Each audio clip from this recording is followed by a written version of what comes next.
Today, we are going to talk about what INTJs are not. Because I guess we feel like so many people think they're INTJ, but then this is true with any type. It's just kind of annoying when you ask them, oh, why are you this? And then they list like 5 reasons that have nothing really to do with being INTJ or not. It could just be some sort of personality or even interest that they have, or a disposition, or something about their personality in terms of the colloquial personality, not in terms of Myers-Briggs. So yeah, we wanted to address those today.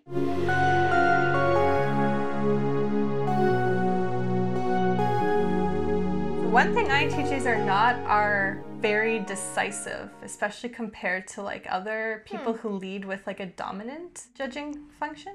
Especially compared to like ENTJs and ESTJs. I feel like those types are, are the stereotypical kind of decisive ones.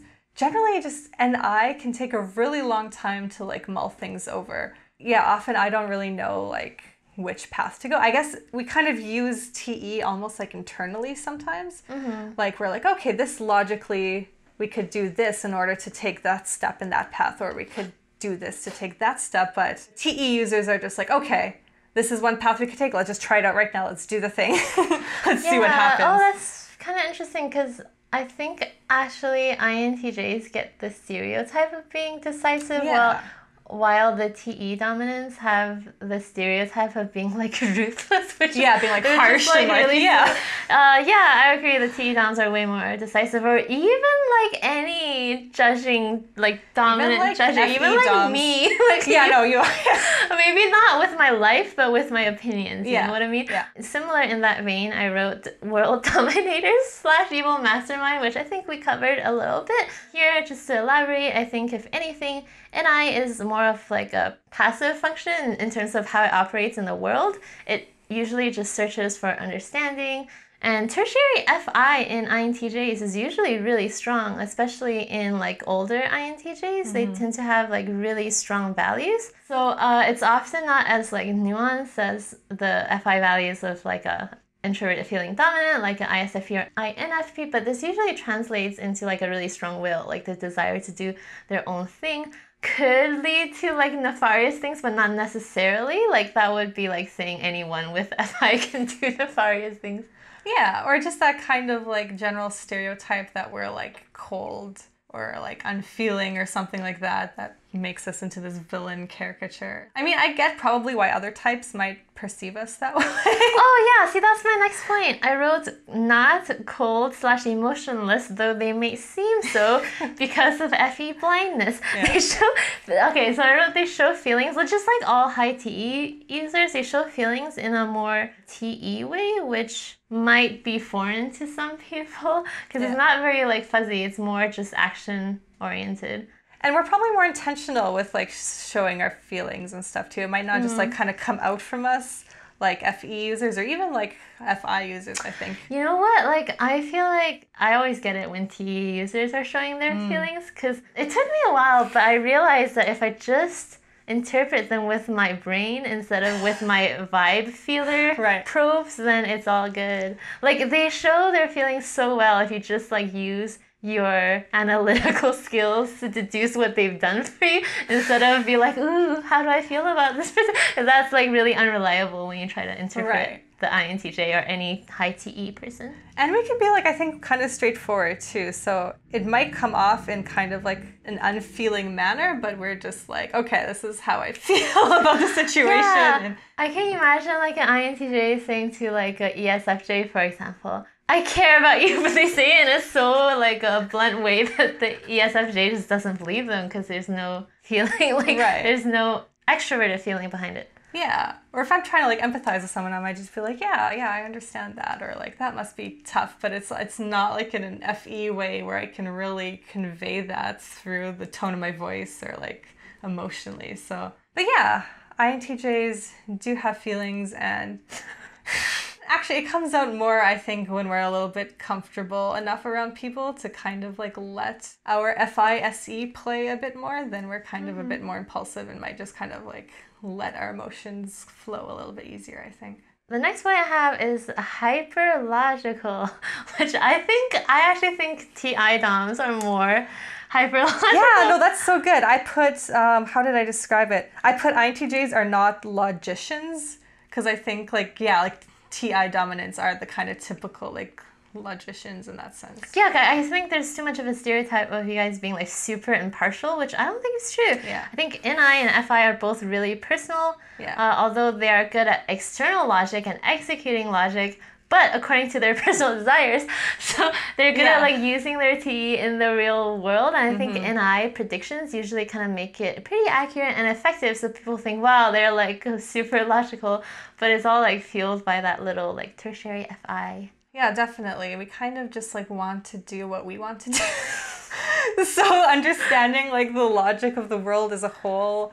I mean, NI does that to an extent, but the way NI and TI do it is so different. Like TI just does like seek this kind of like universal commonality in their understanding.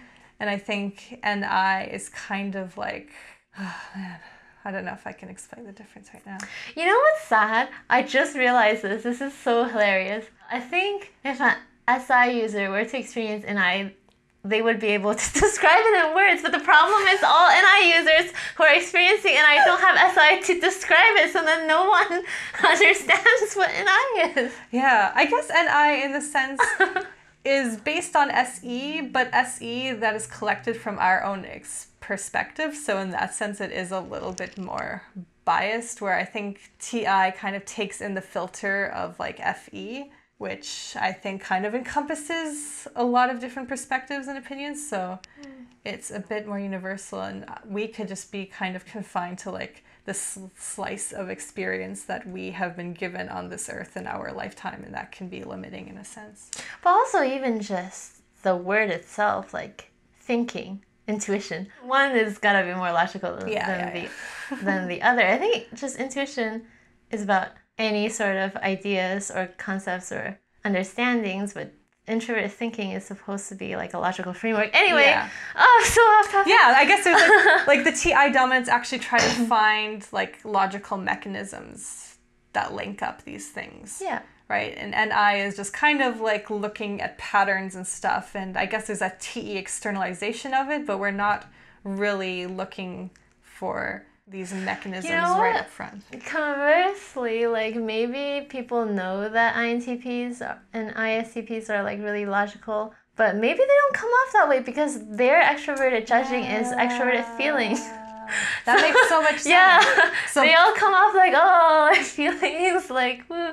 But then I think people know that if you delve into the mind of a TI Dom, it's like super logical, but I think maybe that's why they don't get that. Yeah, or they're met by either like SE or NE is probably their first like extroverted function, so that's how they're met. And that's probably also why people think that maybe INTJs and ISTJs are super logical, because they're met by our TE externalization of facts and stuff. That makes sense. Yeah. Okay, the next one I have is, which is the last one, super articulate / book smart. I think it's not necessarily book smart, but there's like this huge stereotype that INTJs are really intelligent. And I think the first image that comes to mind is someone who's like really articulate and like super, I don't know, well-read, knowledgeable of specific things, like a walking encyclopedia. And it's quite funny because it's really almost the opposite. No, because NI and SE are very visual. It takes time and experience for young INTJs to find the words match up to their experience. Obviously, older INTJs can be much better at articulating themselves, but I wouldn't say, like I would definitely say SI people are better at language. Oh yeah, that's definitely a stereotype that should just be like rerouted to the ISTJ. Yeah, true. I once saw, this was such a long time ago, I wish I could give you the link, but I once saw someone like maybe writing a blog post or something or on a forum about why they're an INTJ, and they said like every morning I read like 6 different newspapers or something like that. Oh, that sounds so SI. Yeah, right? They're like, I just need a lot of knowledge. I just need to gather a bunch of knowledge everywhere. And I'm like, oh my God, like there's no freaking way. Like at first I felt really bad when I read that, because I was like, oh my God, am I an inferior INTJ? I can't read like 6 newspapers like in the span of a day, never mind like before I go to work. But just that rule is so specific. It's like, it's so SI sounding. Yeah, it's just like, no, like NI takes, like I can see maybe reading like 6 articles on like the same topic, because NI is kind of staying on the general same path and I can keep adding to that NI. Okay. But if I'm reading 6 newspapers about a bunch of different Right. subject matters, like my brain cannot that's wrap that. probably like lower NE too. Yeah, Why they'd yeah. be interested in that in the first place, because Right. they're gathering like 6 newspapers worth of news events for like probably inferior or tertiary NE to Yeah. feed upon. A lot of INTJs too are Enneagram 5, and Enneagram 5s do kind of seek like knowledge and understanding. So I definitely relate to that, but my knowledge and understanding seeking is always like in maybe like several, like 3 streams. Usually I just kind of go into depth in like one, and I can spend hours researching the same topic. But I think, yeah, to jump around and to go from one very different area to another very different area and actually process all that would just be impossible for NI. So yeah. So we're definitely not that kind of seekers of knowledge in that sense. We have a very limited scope for that kind of thing. Very limited tolerance too, I would say. Okay, I think one thing that INTJs are not is like opposed to any sort of artistic pursuits or any sort of like fun or frivolity. There's a lot of people that are like, oh yes, like on forums especially, they're like, I'm INTJ and I just don't see the point of this and I don't see the point of that. And like I kind of get that because there are a lot of things that I don't see the point of either, but I think INTJs can have some interests that aren't like super intellectual or super logical or super practical for that matter. Myself, for example, like I'm into like some artistic pursuits. I'm kind of into like spirituality as well.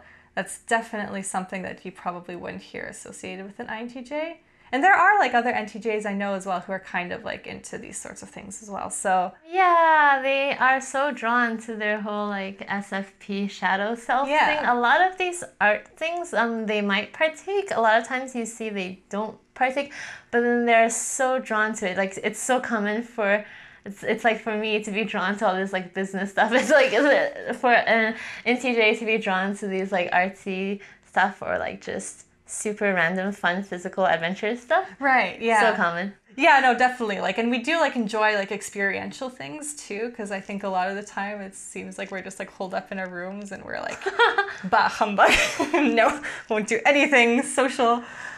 It's true. No, yeah, no, I'm kidding. It is. It's mostly true, but sometimes there's like some experiences that we're like, oh yeah, that sounds fun. It's like 9 times out of 10 that I ask you out, you're like, nah. It is, no, I'm kidding. It's more like 4 times out. But I guess in my mind, I'm like... in your mind, you wanted to go, you just didn't go. In my mind, there are a specific subset of experiences that I really do like, but I guess, yeah, it is true a lot of the time. But actually, that reminded me of one last point, is that, like, we're not necessarily antisocial. I think personally, I was actually, like, pretty antisocial for, like, most of my life, and I'm starting to kind of come out of that now. But really, that has to do more with, like, social anxiety and just my own insecurities about like opening up to people and kind of like letting people see me for who I am than anything really related to INTJ. I think the big lesson here, if I can call it that, is that INTJs, just like any other personality type, are not going to be obsessed about INTJ traits. Usually one personality type is not going to be so interested in their own traits. They're just gonna be more interested in like SFP stuff. Like I'm gonna be more interested in SCJ stuff. Like we're generally more sensitive towards our weaker functions and more interested in that. So like 9 times out of 10, if someone is so like, oh my god, I'm such a thinker, I'm so logical and harsh. Yes, I love being harsh. You hear me? I did that when I was a teenager. Yeah, it's probably like a FP or a TP or something. I hope you enjoyed that video. Let us know if you've been witnessing mistyped people or mistyped INTJs in your life. Yeah, and INTJs let us know like what you are not, what stereotypes you don't really relate to, because I'm sure there's probably a lot of them. Yeah, and if you're still unsure about your type, there is a way to tell for sure. It is by objective visual typing. And we offer that on cognitive8.com, so you can check that out. And also, we have a Patreon account if you want to support this channel.